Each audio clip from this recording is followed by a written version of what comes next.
Hello everybody, welcome back to my channel. If you're new here, click that little subscribe button, leave me a cheeky like, and why not leave me a message? I would love to connect with everyone.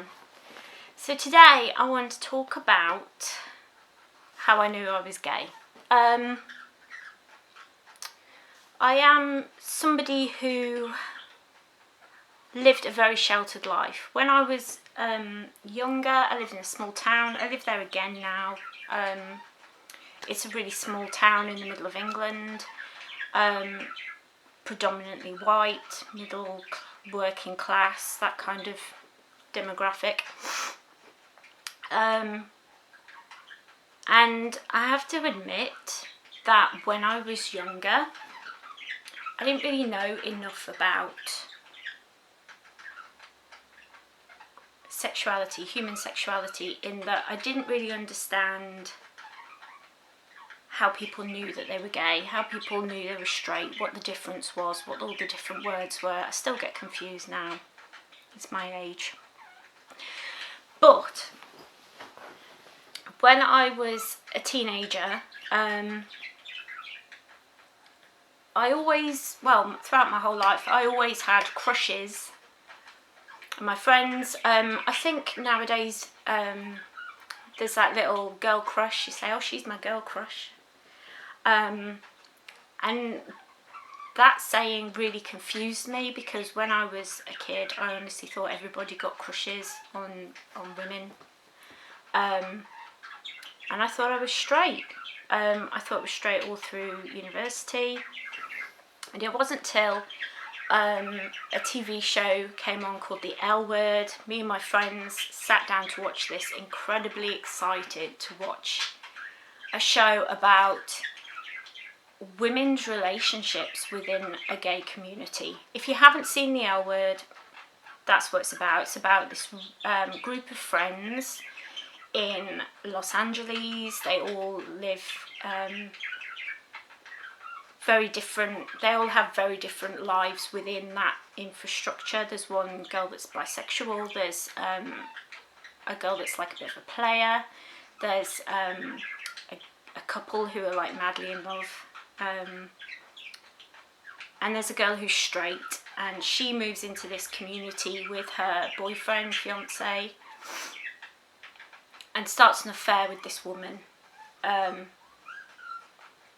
And the story goes on from there. It's basically this woman's sexual awakening, if you like, and she comes to realise that she's actually a lesbian. She's not straight.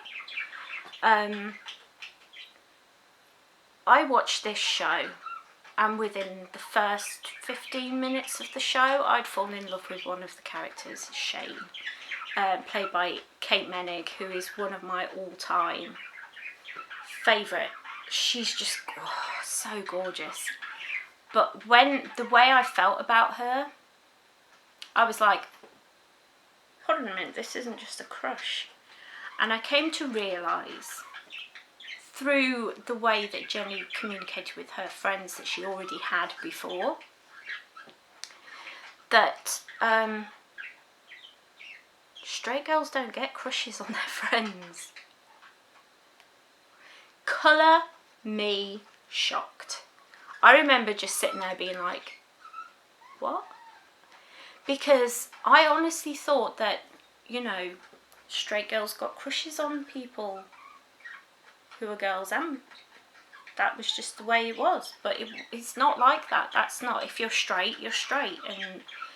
And it's a very few small amount of people who are born 100% gay or 100% straight. Most of us are somewhere in the spectrum in between. And I thought, because I liked, women and men, I must be bisexual.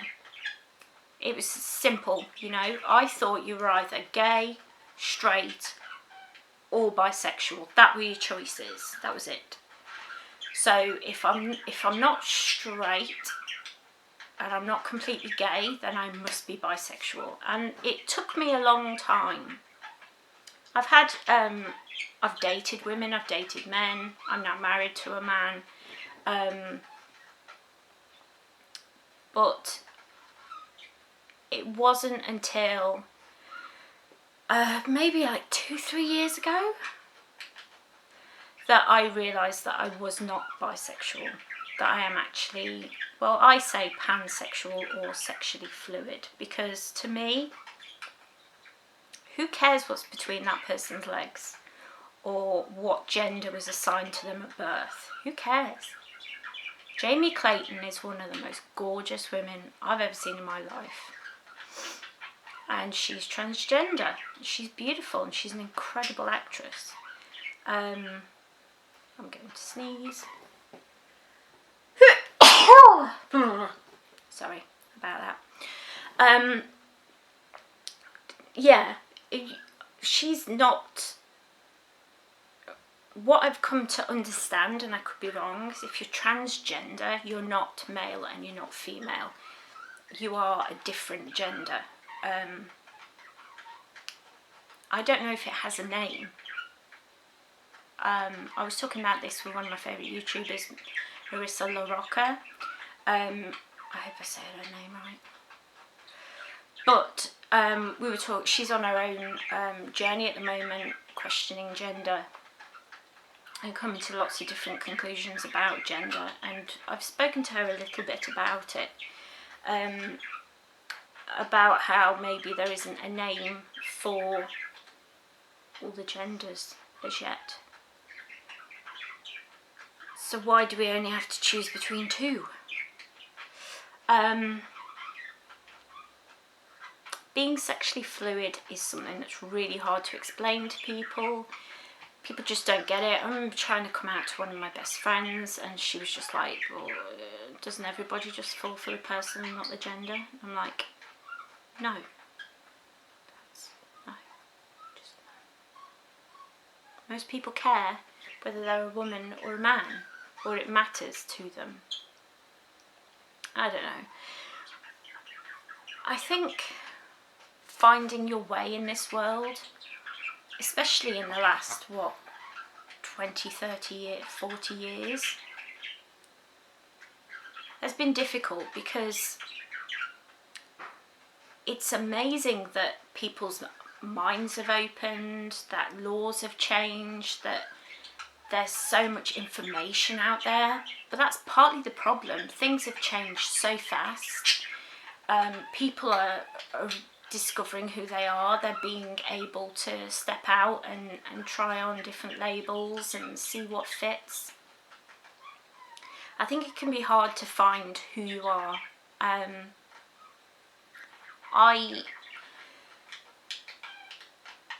Personally, I don't believe in coming out.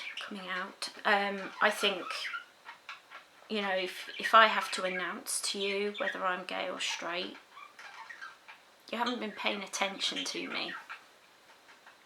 And I've heard many times that people have said that they've come out to their parents and they've said, oh, we knew. Oh, I knew you were gay. So why were you waiting for that child to make a huge, big thing of it? Just treat them like a gay child and just get on with it. I've never understood it. I do think that if you have to announce, if I have to announce that I'm gay, how can I put this?